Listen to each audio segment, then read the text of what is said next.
আমার ধারণা কাপ ইউরোপেই যাবে এবং এই ম্যাচে ইংল্যান্ডের সাথে আর্জেন্টিনার বললাম যেটা প্রেডিক্ট করাটা ভেরি ডিফিকাল্ট, বাট আমার কাছে মনে হয় ইংল্যান্ড এই ম্যাচে বের হয়ে আসতে পারে। এবারের ওয়ার্ল্ড কাপে যেই 5টা দলের মিডফিল্ড এবং হচ্ছে গিয়ে টিম ডেপথ সবচেয়ে ভালো, তার মধ্যে আপনাকে স্পেনকে রাখতে হবে। ফ্রান্স তো অবশ্যই, ফ্রান্স একটা এই মুহূর্তে এবারের ওয়ার্ল্ড কাপের একটা আনপ্যারালাল টিম বলা যায়।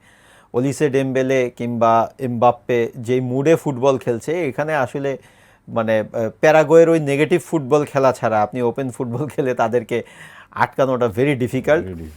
সেই জায়গায় স্পেন হয়তোবা সেমিফাইনালে ওপেন ফুটবলই খেলবে, তাদের স্বভাবসুলভ ফুটবল তারা যেমনটা করে এই ধরনের ম্যাচে।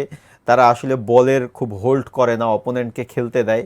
কিন্তু মনে আছে একবার ইউরোতে তুরস্কের সঙ্গে স্পেনের খেলা হচ্ছিল, তুরস্কে 79% বল ক্যারি করছিল। ওই ম্যাচ খুব সম্ভবত স্পেন 2-0 শেষ পর্যন্ত বের করে নিয়ে যায়। স্পেনের খেলার ধরনে এ ধরনের একটা ক্যারেক্টার আছে। এই ম্যাচে সেমিফাইনালে কি আসলে স্পেন ফ্রান্সের বিপক্ষে ওই রিস্কটা তারা নেবে? ওই টিমটা কি আসলে তাদের সঙ্গে মিডফিল্ড ব্যাটেলে যাওয়ার মতো অবস্থানে আছে আপনার কাছে মনে হয়? আমার কাছে তো মনে হয় এখানে ফ্রান্স কিছুটা হলেও এগিয়ে থাকবে। ফ্রান্সের সবচেয়ে অ্যাডভান্টেজ হচ্ছে যে তারা যে ফরওয়ার্ড আছে, দুইজন উইং ডেম্বেলে আর অলিসে ওলিসে তো খেলে নাম্বার 9 হিসেবে। নাম্বার 9 কখনো রাইটেও খেলে, মানে পুরা ও নাম্বার 9-এর খেলাই হচ্ছে চারিদিকে খেলা। তো এমবাপ্পে লেফট উইংয়ে খেলে হইল গিয়া ওই ছেলেটার নাম যেন কি ভুলে গেছি। এই তিনজনেরকে আটকানো খুবই দুষ্কর ব্যাপার। তিনজনের যেই মনে করেন যে ফ্রান্সের যে অ্যাটাকিং সাইড, রাইট, পাশাপাশি মিডফিল্ডে দুজন আছে, দুইজনের খুবই চমৎকার ফুটবল খেলছে। বারকোলার কথা বলছিলেন? হ্যাঁ, বারকোলা লেফটে, বারকোলা খেলে, হ্যাঁ দুইয়েও খেলে। দুইয়ে হইল গিয়া মেন প্লেয়ার, দুইয়ে হইল গিয়া আপনার উইংয়ে লেফট সাইডে, মানে খুবই চমৎকার, খুবই ডেঞ্জারাস প্লেয়ার। এবং এই দুইজনকে ডেমবেলে আর দুইজনকে আটকানোটা খুবই টাফ। কিন্তু স্পেনের যে খেলা, এই খেলা আসলে অনেক সময় অসহায় হয়ে যাওয়া পরের টিম, বুঝছেন, যে সারাক্ষণ বল পজিশনে থাকে। বাট তারা কিন্তু নিশ্চুপে ওয়ার্ল্ড কাপের সেমিফাইনালে চলে আসে। তাদেরকে নিয়ে তেমন আলোচনা, একটা গোল কনসিড করেছে, হ্যাঁ লাস্ট ম্যাচে একটা গোল। তারা প্রতিটা ম্যাচে 1 গোল 2-1 এরকম ড্র করছে ফার্স্ট ম্যাচ। তো তাদের খেলার স্টাইলটা অপোনেন্ট টিমকে অসহায় করে ফেলে। যে আমি দৌড়ে গেলাম ওর কাছে দৌড়ে গেলাম কিন্তু বল পাইতেছি না। তো এইখানে যদি হাই প্রেসিং ফুটবল খেলে ফ্রান্স, আমার মনে হয় সেটাই খেলতে পারে। কারণ ওদের সাথে খেলতে হইলে যদি লোয়ার ডিফেন্ডিং খেলেন তাইলে বল কন্ট্রোলে থাকবে। আর ওর হাই প্রেসিং যদি ফুটবল খেলে তাইলে আমার মনে হয় যে 2-1টা মিস্টেকেই ফ্রান্সকে অনেক দূর নিয়ে যেতে পারে। বাট অ্যাজ এ কোচ হিসেবে দুই দলের কোচকে আপনি মানে কাকে এগিয়ে রাখবেন যদি প্লেয়ার বাদ দেন?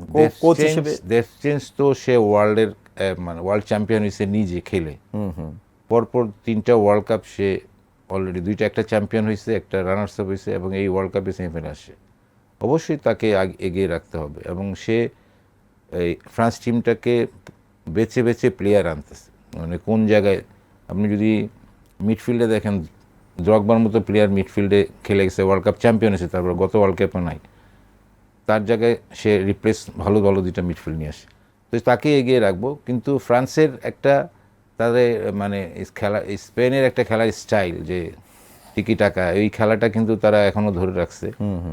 তো আমার মনে হয় যে হাড্ডাহাড্ডি লড়াই হবে। যদি ফ্রান্স সুযোগ পায়, সুযোগ যদি তাদেরকে স্পেনকে দেয় তাইলে কিন্তু মুশকিল। বাট আবার স্পেনের স্বাভাবিক খেলাটা যদি খেলতে পারে, তাদের যেই খেলা ছন্দটা যদি খেলতে পারে, তাহলে ফ্রান্সের জন্য বিপদ। আমার কাছে এই ম্যাচের কোনো প্রেডিকশন নাই।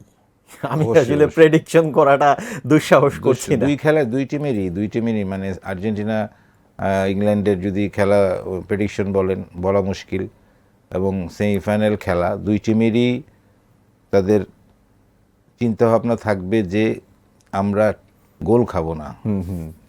আমার কাছে মনে হয় ভাই 90 মিনিটে খেলাটা শেষ হবে না। আমার কাছে মনে হয় এক্সট্রা টাইমে যাবে এবং সে জায়গায় হয়তো ওইটাই মানে লাস্ট খেলা হিসেবে নিবে, যে হয় কিছু আসবে নাইলে যাবে, এরকম। তা আমার কাছে মনে হয় এক্সট্রা টাইমে গেলে ওইখানে ফ্রান্সই বের করে আনবে ম্যাচ। বলা যায় না, বলা যায় না, ভেরি ডিফিকাল্ট। এটাই আসলে কিন্তু মজা আলফাজ ভাই, যে একটা ম্যাচ হবে, দুইটাই খুবই মানে যোগ্যতার টিম হিসেবে 4টা টিম আসছে। হ্যাঁ। এখানে ফলস টিম উঠে আসে নাই, যে র্যাঙ্কিং এ অনেক নিচে, তাদের ফুটবলের নতুন নতুন শক্তি হিসেবে চলে আসছে। যেমন গতবার যখন মানে সেমিফাইনালে মরক্কো ওঠার পরে মানে একটা ব্যাপার ছিল, কাতারে আমি ছিলাম, তো আমি ওইখানে দেখলাম যে ধরেন দলে দলে দলে দলে প্রতিদিন কয়েক হাজার মরক্কোবাসী আসছে, যেমন হচ্ছে গিয়ে তাদের ঈদটা হচ্ছে গিয়ে কাতারের দোহাতে, মানে এরকম অবস্থা, রাস্তাঘাটে যে জায়গায় তারা তাকাবেন খালি লাল লাল লাল মরক্কো।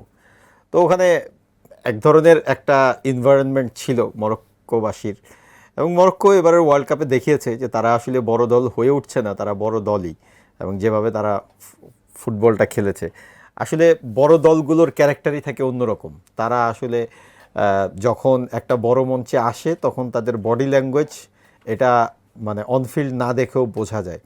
ঠিক তেমনি বোঝা যাচ্ছে এবারের ইংল্যান্ডের মোটিভটা। ইংল্যান্ডও যেমন এবারে ওয়ার্ল্ড কাপ শুরুর আগে কিন্তু কেউ ইংল্যান্ডকে গোনায় ধরেনি, কিন্তু আমি 5টা দলকে গোনায় ধরেছিলাম: Portugal, Spain, Germany, England, France. তার মধ্যে পর্তুগাল এবং জার্মানি বাদ, ফ্রান্স, ইংল্যান্ড এবং স্পেন এখনও সেমিফাইনালে টিকে আছে। আমার ধারণা কাপ ইউরোপেই যাবে, এবং এই ম্যাচে ইংল্যান্ডের সাথে আর্জেন্টিনার বললাম যেটা প্রেডিক্ট করাটা ভেরি ডিফিকাল্ট, বাট আমার কাছে মনে হয় ইংল্যান্ড এই ম্যাচে বের হয়ে আসতে পারে।